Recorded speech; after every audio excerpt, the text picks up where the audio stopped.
Welcome back students. आज हम करने जा रहे हैं एक्सरसाइज 1.2। एक्सरसाइज 1.2 करने से पहले हम इसके बेसिक पॉइंट्स को डिस्कस कर लेते हैं जो कि हमारे एक्सरसाइज 1.2 में यूज होंगे। Prime number.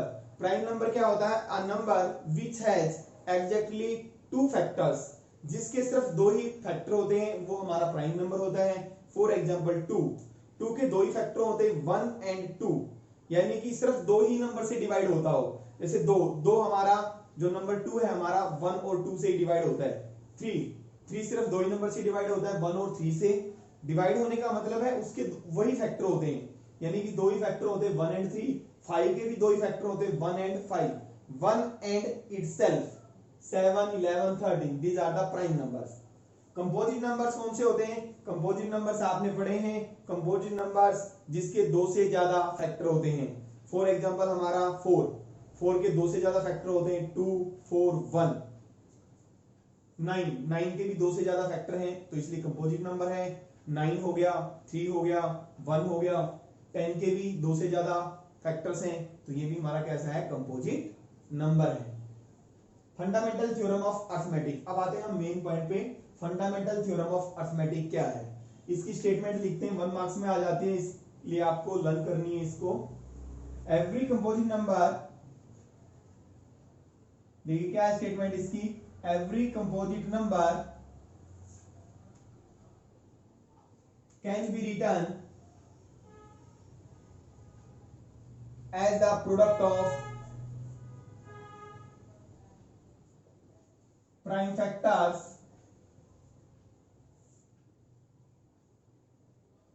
in a unique way except the order। क्या कहती है स्टेटमेंट? कि किसी भी कंपोजिट नंबर को सिर्फ हम उसको लिख सकते हैं as the product of prime factors.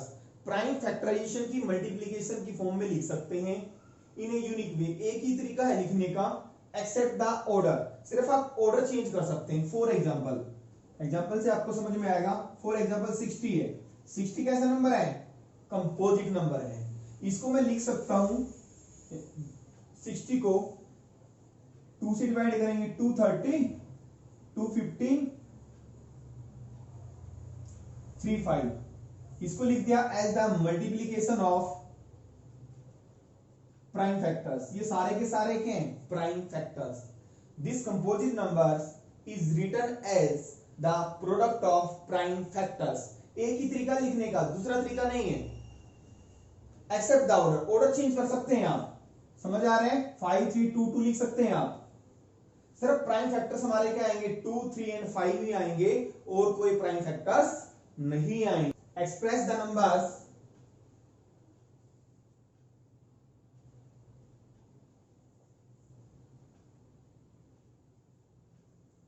as a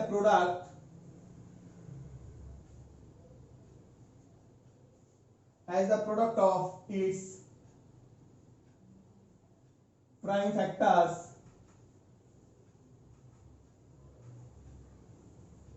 first है हमारा 140, सेकंड है 156, थर्ड है हमारा 3825,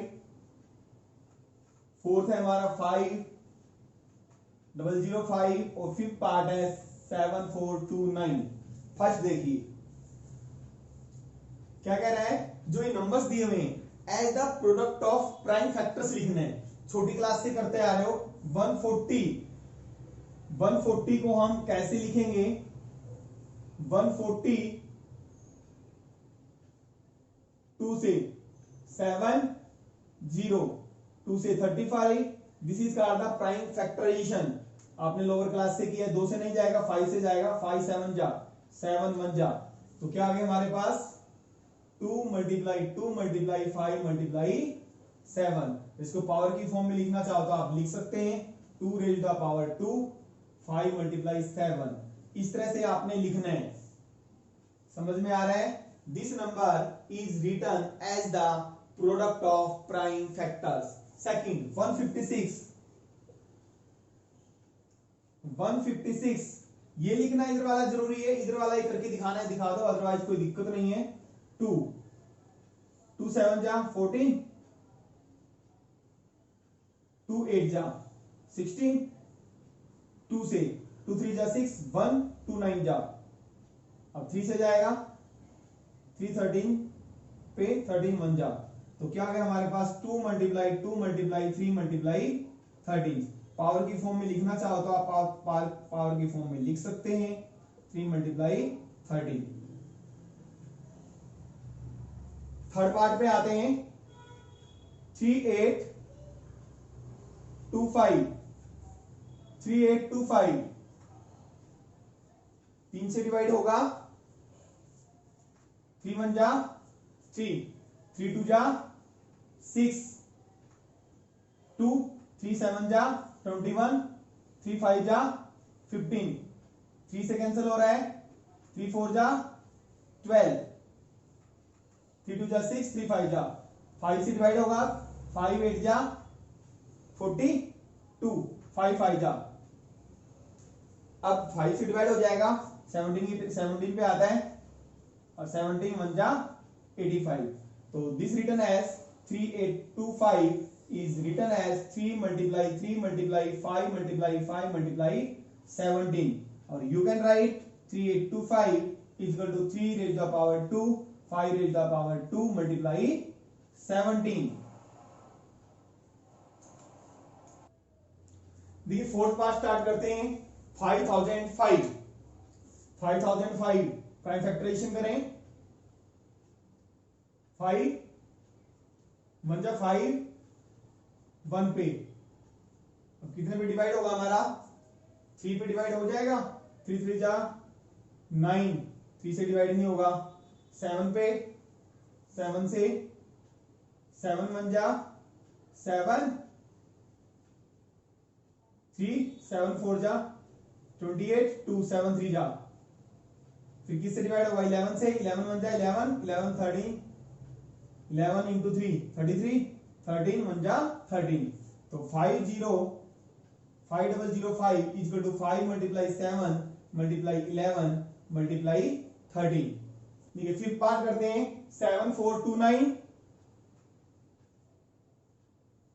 3 से 3 2 जा 6, 3 से डिवाइड नहीं होगा, ये हमारा डिवाइड होगा 17 से, 17 4 जा 68 6, 17 3 73 जा 51, 17 7 जा 119, अब ये हमारा 19 से 92 जा 38 5, 19 3 जा 57, 23 1 जा 23, तो 7 4 2 9 हमारा आएगा 17 मल्टीप्लाई 19 मल्टीप्लाई 23। देखिए स्टार्ट करते हैं question number second, most important question है, बोर्ड में काफी बार आया ये। Find the LCM and HCF of the flowing pairs of integers. आपने एलसीएम निकालना है और एचसीएफ निकालना है, and verify that LCM multiply HCF, और वेरीफाई क्या करना है, एलसीएम को अगर हम मल्टीप्लाई करें एचसीएफ से किसके इक्वल होना चाहिए, प्रोडक्ट ऑफ द नंबर्स, जो नंबर्स हमारे दे रखे हैं उनकी मल्टीप्लीकेशन के इक्वल आना चाहिए। 26 एंड 91 एचसीएफ का एलसीएम छोटी क्लास में भी आपने निकाला है, हम फर्स्ट ले रहे हैं 26 एंड 91। 26 2 से 13 1 जा 13, फिर 91 की प्राइम फैक्टराइजेशन करते हैं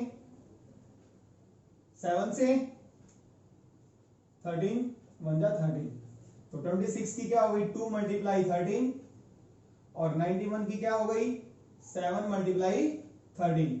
अब क्या निकालें हम, एचसीएफ निकालें। एचसीएफ कैसे निकालते हैं, कॉमन, इनमें कॉमन कौन सा आ रहा है 13, जो कॉमन होता है वो एचसीएफ होता है, और एलसीएम क्या होता है, सारे नंबर्स को लिखते हैं हम, जो कॉमन होता है ना उसको एक बार लिखते हैं, जैसे 2 लिख लिया 13, इसमें 13 को एक बार लिखना है, 2 लिख लो 7 लिख लो, और जो कॉमन है उसको एक बार लिखना है। ये हमारा इस तरह से हम एलसीएम निकालेंगे, 14 को 13 से मल्टीप्लाई करेंगे 182। अब हमने वेरिफिकेशन करनी है, वेरीफाई क्या करना है, LCM HCF multiply LCM is equal to product of the numbers, product of numbers. अब एचसीएफ को एलसीएम से मल्टीप्लाई करो, एचसीएफ कितना है 13 और 182, यानी कि आ गई हमारे पास लेफ्ट हैंड साइड और राइट हैंड साइड 26 मल्टीप्लाई 91, इसको मल्टीप्लाई कर लेंगे हम, 182 को 13 से मल्टीप्लाई करें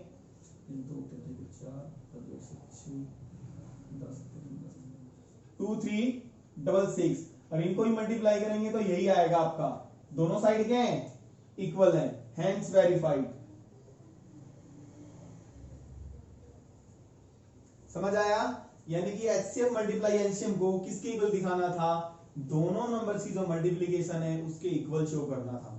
देखिए इसका सेकंड पार्ट स्टार्ट करते हैं, ये रब करते हैं सेकंड पार्ट। सेकंड 510 एंड 92, तो 510 किससे डिवाइड होगा, 2 से डिवाइड हो रहा है, 2 2 2 जा 4, 1 2 5 जा 10, 2 5 जा 10, 3 से डिवाइड हो जाएगा, 3 से हो जाना चाहिए, 3 8 जा 24, 1 3 5 जा 5 से 17 पे 17 1 जा 17, फिर क्या रहेगा हमारा 92, 92 पे 2 पे 2 4 जा 8, 1 2 6 जा 12, 2 पे जाएगा 23, 1 जा 23, तो हमारा 510 क्या आया, 2 मल्टीप्लाई 3 मल्टीप्लाई 5 मल्टीप्लाई 17, और 92 क्या है हमारा 2 मल्टीप्लाई 23, इसमें कॉमन देखो क्या है भाई 2 है कॉमन, तो एचसीएफ क्या आ गया हमारा 2 और एलसीएम क्या आ गया, एलसीएम जो कॉमन आया है उसको एक लिखना है बस, बाकी सारे नंबर्स लिख लो, कॉमन तो और कुछ है ही नहीं। समझ आ रहा है, 3 5 17 2 मल्टीप्लाई 23,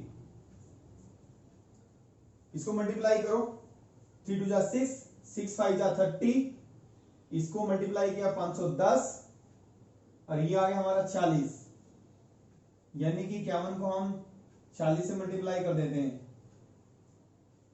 6 1 जा 6,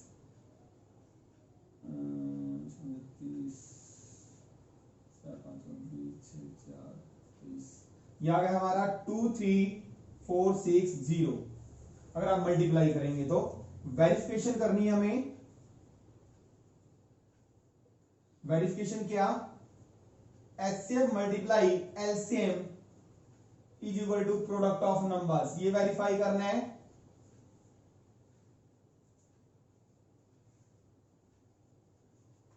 अभी तो हम एचसीएफ और एलसीएम निकालना है, अब हमने क्या वेरीफाई करना है, एचसीएफ को अगर मल्टीप्लाई करेंगे एलसीएम से किसके इक्वल आना चाहिए, जो हमारे पास नंबर्स दे रखे हैं उनकी मल्टीप्लिकेशन के इक्वल आना चाहिए। एचसीएफ कितना है 2 और एलसीएम कितना आया है 23460, ये है हमारी left hand side. Right hand side product of numbers, numbers कौन कौन से हैं हमारे पास, 510 मल्टीप्लाई 92, तो मल्टीप्लाई करेंगे 46920 आएगा और इसको अगर मल्टीप्लाई करेंगे यही आएगा, दोनों साइड क्या है हमारी बराबर है, यही हमने प्रूव करना था।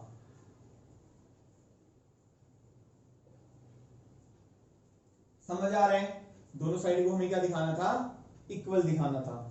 इसको करें अब थर्ड पार्ट पे आए,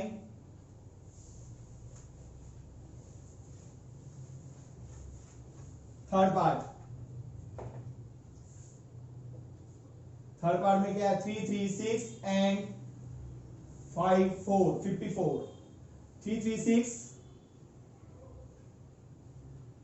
2 से 2 1 जा 2, 2 6 जा 12, 1 2 8 जा 16, फिर 2 से जाएगा 2 8 जा 16, 2 4 जा, फिर 2 से 2 4 जा 8, 2 2 जा 4, फिर 2 से 3 से 7 से 7 1 जा 7, 54,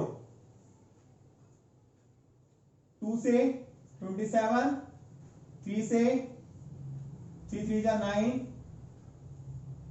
3 1 जा 3।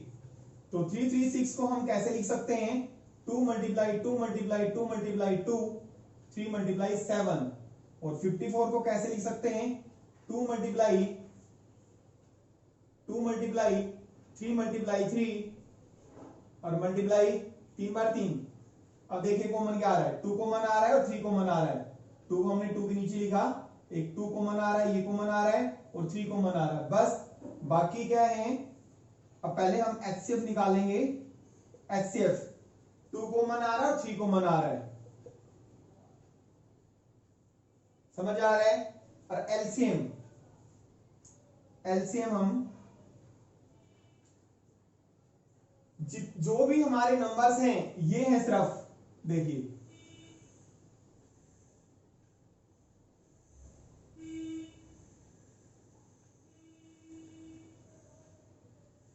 ये कॉमन में, बाकी सारे लिख दो। इस कॉमन में से सिर्फ एक बार ही लिखना है। 2 में कॉमन 2 है, 3 है, 2 और 3। फिर क्या करना है, बाकी के जितने नंबर्स बच गए सारे लिख देने। 2 multiply 2 multiply 2 multiply 7 multiply 3 multiply 3। समझ में आ गया? जो एचसीएफ आया था वो, और बाकी के सारे लिख देने। ठीक है, मल्टीप्लाई करें इसको, मल्टीप्लाई करेंगे, ये 2 सीधा लाइन में लिख देता हूं। 2 multiply 2 multiply 2 multiply 7 multiply 3 multiply 3, यही था हमारा 3 2। ठीक है, देखिए मल्टीप्लाई करें इसको। 2 3 जा 6, 6 2 जा 12, 12 2 जा 24, 24 दूनी 48, 48 7 21 या 63, 63 को 48 से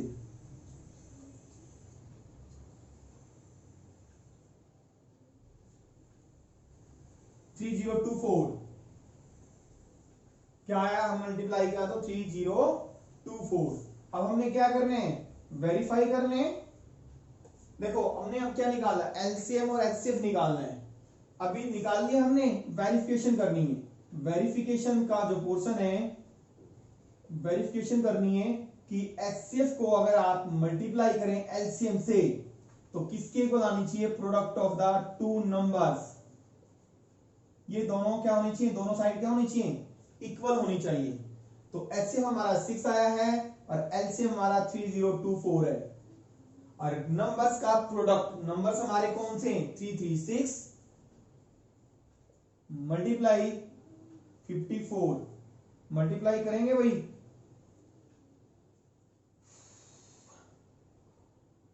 18144, 6 4 जा 24, यही आएगा 12 1। ठीक है, और ये भी हमारा यही आ जाएगा 18,144। मल्टीप्लाई करेंगे तो आप दोनों साइड इक्वल हैं, हेंस वेरीफाइड। स्टार्ट करते हैं क्वेश्चन नंबर 3।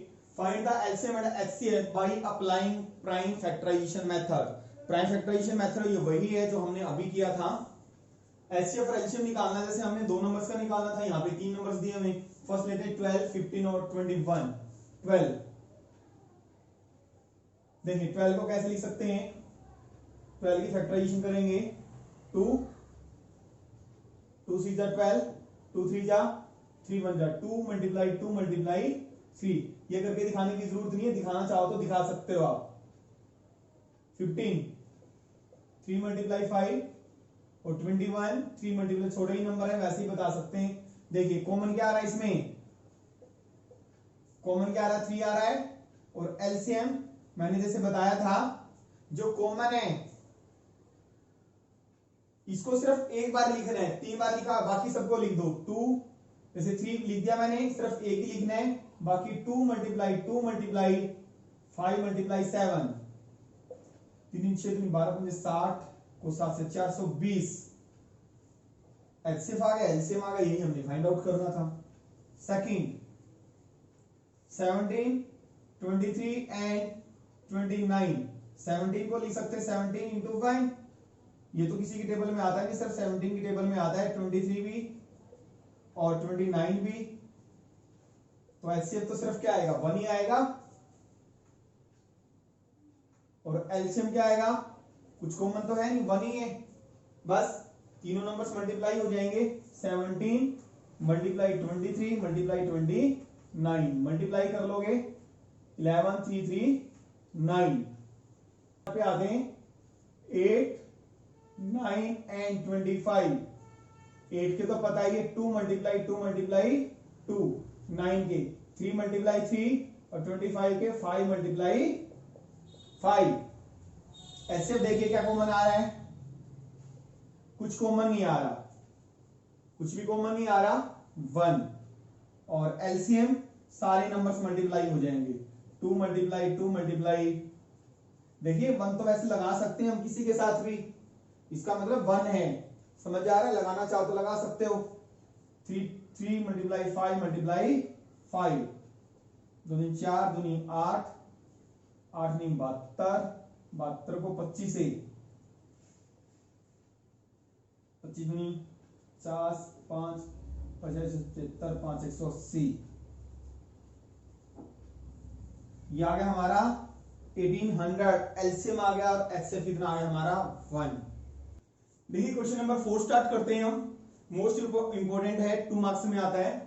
इसके लिए अभी हमने प्रूव किया था, अगर एचसीएफ को एलसीएम से मल्टीप्लाई करें तो किसके इक्वल आता है, प्रोडक्ट ऑफ द नंबर्स। तो हमारा फॉर्मूला है एचसीएफ, अगर हमारे पास दो पॉजिटिव इंटीजर्स हैं ए एंड बी, तो एचसीएफ उनकी और उनकी एलसीएम उन दोनों नंबर्स की मल्टीप्लाई के इक्वल होता है। यहाँ पे एचसीएफ है, एलसीएम है, दोनों नंबर्स हैं, 3 क्वांटिटी है, एचसीएफ एलसीएम और दोनों नंबर्स। अगर हमें इन तीनों में से 2 चीज पता है और तीसरी हम फाइंड आउट कर सकते हैं। जैसे गिवन दैट इस क्वेश्चन 4 में नंबर्स दे रखे हैं हमारे पास, एचसीएफ दे रखा है उनका, एलसीएम निकालना है। क्या निकालना है, एलसीएम। वी नो, फॉर्मूला लगा देंगे ना, एचसीएफ और मल्टीप्लाई एलसीएम किसके इक्वल होता है, ए मल्टीप्लाई बी के इक्वल होता है। तो एचसीएफ तो मुझे पता है कितना है 9, और एलसीएम निकालना है। और नंबर कौन कौन से हमारे पास, 306 657, तो एलसीएम निकालना है। तो दिस इज इक्वल टू 9 क्या हो जाएगा, डिवाइड में आ जाएगा।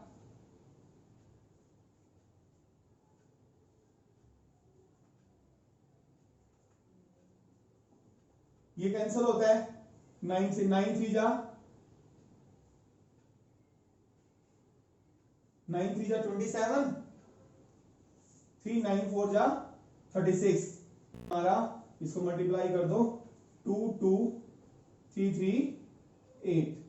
अगर आप मल्टीप्लाई करोगे तो ऐसे हमारा 2 2 3 3 8। स्टार्ट करते हैं क्वेश्चन नंबर 5। इंपॉर्टेंट क्वेश्चन है, check whether 6 raised to the power n can end with the digit 0 for any natural number n। Question क्या कहना चाह रहा है, 6 की पावर n, क्या कोई ऐसा नेचुरल नंबर है जिसके लिए 6 की पावर n का जो लास्ट डिजिट है 0 आ जाए। पहले क्वेश्चन का मीनिंग समझ लो। सपोज मैंने n को 1 पुट किया, 6 की पावर n का क्या बना, 6 बना, लास्ट डिजिट 0 नहीं आया। n को 2 पुट किया, क्या लास्ट डिजिट 0 आया, नहीं आया। क्या कोई ऐसा n है 3 4 5, यानी कि 6 की कोई ना कोई ऐसी पावर है, क्या लास्ट डिजिट 0 आ सकता है।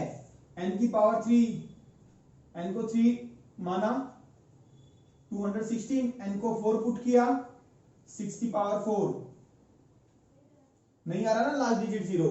तो कई टीचर्स ऐसे करवाते हैं एक्सरसाइज 1.1 में भी, show that any positive odd integer 6q + 1 6q + 3 6q + 5, तो वैल्यूज पुट कर देते हैं। जैसे मैं यहाँ पे वैल्यू, ये समझाने के लिए वैल्यू पुट कर रहा हूं मैं, इसी तरीके से करवा देते हैं। क्वेश्चन कह दिया हो गया।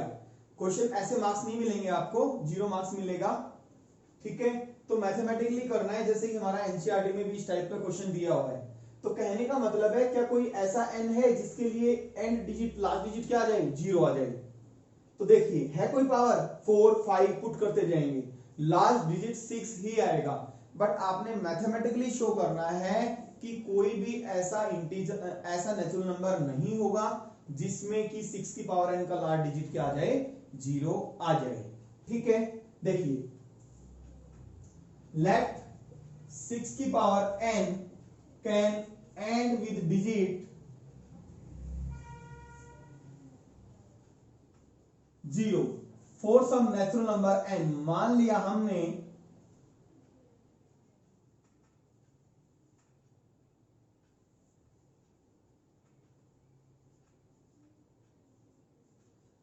जो 6 की पावर n किसी नेचुरल नंबर n के लिए, किसी नेचुरल नंबर n का मतलब है n मेरा 2 3 4 5 6 कोई ना कोई नंबर है जिसके लिए मैं 6 की पावर करूं और जो लास्ट डिजिट क्या आ जाए 0। मान लिया मैंने n में भी 12 13 14 कुछ भी हो सकता है कि n की मैंने वो वैल्यू पुट की और तो मेरा लास्ट डिजिट क्या आ गया 0 आ गया। ठीक है, अब कोई भी नंबर अगर लास्ट डिजिट 0 होगा तो उसके प्राइम फैक्टर्स 2 एंड 5 श्योर होंगे।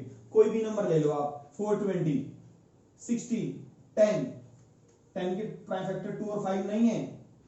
कोई भी नंबर जिसका लास्ट डिजिट 0 होगा तो उसके प्राइम फैक्टर 2 एंड 5 श्योर होंगे। दिस इंप्लाइज 6 की power n must have prime factors 2 and 5 both. इसका मतलब है 6 की n की जब मैं प्राइम फैक्टराइजेशन करूंगा यानी कि इसके प्राइम फैक्टर्स 2 एंड 5 श्योर होंगे, क्योंकि इस की मैंने n की वो कोई नेचुरल नंबर रखा और जिसके लिए इसकी पावर करी, इसका लास्ट डिजिट क्या आ गया 0 आ गया। मान लो कोई ना कोई पावर n है, लास्ट डिजिट 0 आ गया तो इस नंबर के जब आपने फैक्टर्स करे तो 2 एंड 5 श्योर होगा। समझ आ रहा है? अगर लास्ट डिजिट 0 होगा तो प्राइम फैक्टर्स 2 एंड 5 श्योर होंगे। बट 6 की पावर n को देखिए 2 मल्टीप्लाई 3 लिख सकते हैं, 2 की पावर n मल्टीप्लाई 3 की पावर n, यानी कि 2 की पावर n का मतलब है n मान लो 5 है तो 2 की पावर 5 तो प्राइम फैक्टर तो 2 ही रहा ना, ये तो पावर है, यानी कि इसके प्राइम फैक्टर्स क्या है सिर्फ 2 एंड 3। और आपने उसमें भी किया था 2 एंड 3 से अलग कोई प्राइम फैक्टर हो नहीं सकता, जो क्योंकि फंडामेंटल थ्योरम ऑफ अरिथमेटिक से किया था आपने। जो हम ये प्राइम फैक्टराइजेशन कर रहे हैं ये यूनिक होती है। यूनिक का मतलब यही नंबर आएंगे हमारे, सिर्फ हम ऑर्डर चेंज कर सकते हैं। दिस इंप्लाइज 6 की power n have 2 and 3 prime factor only, यानी 6 की power n have prime factor 2 and 3 only. इससे हमें क्या मिला, 6 की पावर n में तो सिर्फ क्या है प्राइम फैक्टर्स क्या है 2 और 3 है सिर्फ। और फंडामेंटल थ्योरम ऑफ अरिथमेटिक से भी लिख सकते हो, also by fundamental theorem of arithmetic. This implies our assumption is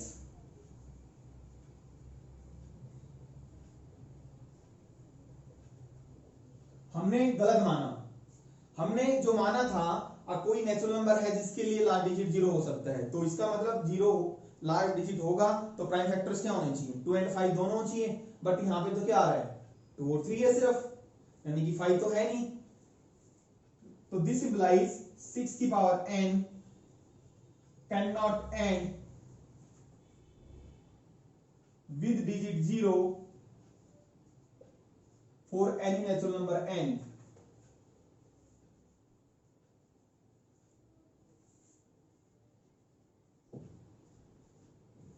देखिए क्वेश्चन हमारा 6 की पावर n भी हो सकता है, 4 की पावर n भी हो सकता है। समझ आ रहे हैं? प्रोसीजर सबका सेम है। 15 की पावर n भी हो सकता है, सबका प्रोसीजर सेम है। आपने मान लेना है कि लास्ट डिजिट 0 आ जाता है, तो लास्ट डिजिट 0 होगा तो प्राइम फैक्टर्स क्या क्या आने चाहिए 2 एंड 5 दोनों आने चाहिए। बट हम इसकी प्राइम फैक्टराइजेशन जो हमारे पास नंबर होगा उसकी प्राइम फैक्टराइजेशन करके देखेंगे तो उसके प्राइम फैक्टर्स में 2 एंड 5 दोनों नहीं आएंगे। तो 2 एंड 5 दोनों नहीं आएंगे तो इसका मतलब हमने गलत एज्यूम किया है, गलत एज्यूम किया है तो पॉसिबल नहीं है। समझ आ रहा है? इसकी थोड़ी स्टेटमेंट बार बार लिखोगे तो आपको आ जाएगी, थोड़ा समझना जरूरी है बस। देखिए क्वेश्चन नंबर 6 स्टार्ट करते हैं। Explain why 7 multiply 11 multiply 13 plus 13 and 7 multiply 6 multiply 5 multiply 4 into 3 into 2 into 1 plus 5 are composite numbers। हमने शो करना है कि कंपोजिट नंबर्स हैं। कंपोजिट नंबर्स आपको पता है कौन से होते हैं, जिसके 2 से ज्यादा फैक्टर्स होते हैं वो हमारे कंपोजिट नंबर्स होते हैं। हम इन नंबर्स को सिंप्लीफाई कर लेते हैं। पहला है हमारा 7 मल्टीप्लाई 11 मल्टीप्लाई 13 प्लस 13। इस नंबर को फाइंड आउट कर लेते हैं हम। देखिए दो टर्म है, ये आपस में सारे मल्टीप्लाई हैं, ओनली वन टर्म। जब तक प्लस माइनस स्टार्ट नहीं हो जाता सेकंड टर्म स्टार्ट नहीं होती। प्लस 13, इसमें से कॉमन क्या आ रहा है 13 कॉमन आ गया, यहाँ पे बचा 7 और मल्टीप्लाई 11 और यहाँ पे 1। समझ आ गया? यहाँ पे 13 की जगह आप 13 हमने कॉमन ले लिया, यहाँ पे 1 लिख सकते हो लिखना चाहो तो, और प्लस 1 तो 13 77 और प्लस 1 तो 13 मल्टीप्लाई 78, यानी कि ये नंबर इसके इक्वल आ गया। यानी कि ये जो नंबर है ये दिखाना था हमने, ये नंबर दिखाना था हमने कि कंपोजिट है। अब देखिए ये हमारा 13 से भी डिवाइड है, 2 से भी डिवाइड है, 78 से भी डिवाइड है। इसके दो से ज्यादा क्या है factors, which has more than 2 factors, which has more than 2 factors, this implies it is composite number. तो इसलिए तुम्हारा गिवन नंबर है वो क्या है, कंपोजिट नंबर है। सेकंड पे आते हैं, 7 multiply 6 multiply 5 multiply 4 multiply 3 multiply 2 multiply 1 plus 5। यहां तक एक टर्म है और 5 अलग टर्म है, तो 5 कॉमन आ रहा है। 7 मल्टीप्लाई 6, यहां पे तो 1 ले लिया कॉमन आ गया बाहर। 4 मल्टीप्लाई 3 मल्टीप्लाई 2, ये 1 लिखा रहना देना चाहो तो लिखे रहने दे सकते हो। समझ आ रहा है? 7 6 5 ले लिया तो 1 4, यहां पे 2 है हमारा और प्लस 1। इसको मल्टीप्लाई करो, 24 ठीक है 144 को 7 14 98 और 200 108 1008 और प्लस 1 तो 5 मल्टीप्लाई 1009। देखिए which has more than 2 factors, तो दिस इंप्लाइज गिवन नंबर, यानी कि it is a composite number. बात करते हैं question number 7। There is a circular path around a sports field. Sports field के राउंड हमें एक सर्कुलर पाथ गिवन है। Sonia takes 18 minutes to drive 1 round of the field. उस फील्ड का एक चक्कर पूरा करने में सोनिया 18 मिनट लेती है, while Ravi takes 12 minutes for the same, और उसी राउंड को पूरा करने में रवि 12 मिनट्स लेता है। Suppose they start at the same point and at the same time and go in the same direction. वो दोनों सेम पॉइंट पे स्टार्ट करते हैं और सेम टाइम पे स्टार्ट करते हैं राउंड लगाना, and go in the same direction, और सेम डायरेक्शन में जाते हैं। After how many minutes will they meet again at the starting point. कितनी मिनट्स के बाद वो दोनों दोबारा मिलेंगे स्टार्टिंग पॉइंट पे, यानी कि जहां से उन्होंने राउंड लगाना शुरू किया था उसी पॉइंट पे दोबारा आके वो कब मिलेंगे। हमें टाइम निकालना है मिनट्स में। तो ये सपोज राउंड फील्ड है हमारे पास, सर्कुलर पाथ। यहां से सोनिया स्टार्ट होती है और यहीं से रवि, और इस डायरेक्शन में जाते हैं। ठीक है, ये दोबारा जैसे ही स्टार्ट करते हैं, पहले बार स्टार्टिंग में स्टार्ट होते हैं, उसके बाद वो कब आके मिलेंगे इसी पॉइंट पे, इसी पॉइंट पे आके दोबारा कब मिलेंगे, हमने टाइम निकालना है। तो देखिए सोनिया टेक्स, सोनिया कितना टाइम लेती है 18 minutes, Ravi takes 12 minutes. Required time हमने जो निकालना है, this will be equal to the LCM of 18 and 12, यानी कि हमने 18 और 12 का एलसीएम निकालना है। और एलसीएम कैसे निकालते हैं, प्राइम फैक्टराइजेशन करेंगे 18 की प्राइम फैक्टराइजेशन करेंगे आप, 2 9 जा 3 3 जा, तो क्या आगे 2 मल्टीप्लाई 3 मल्टीप्लाई 3। ठीक है, 12 की करेंगे 2 2 जा 4 4 3 जा 12, तो दोनों का हम एलसीएम निकालेंगे। एलसीएम देखिए जो कॉमन है हमारे पास, 2 कॉमन है 3 कॉमन है, इनको सिर्फ एक बार ही लिखना है और बाकी जो बच रहे हैं उनको लिख दो। समझ आ रहा है? इसमें से एक लिख दिया, इस 3 में से एक लिख दिया, और ये जो बचा वो हमने लिख दिए। 2 3 जा 6 6 3 जा 18 2 जा 36। इसका मतलब they will meet again at a starting point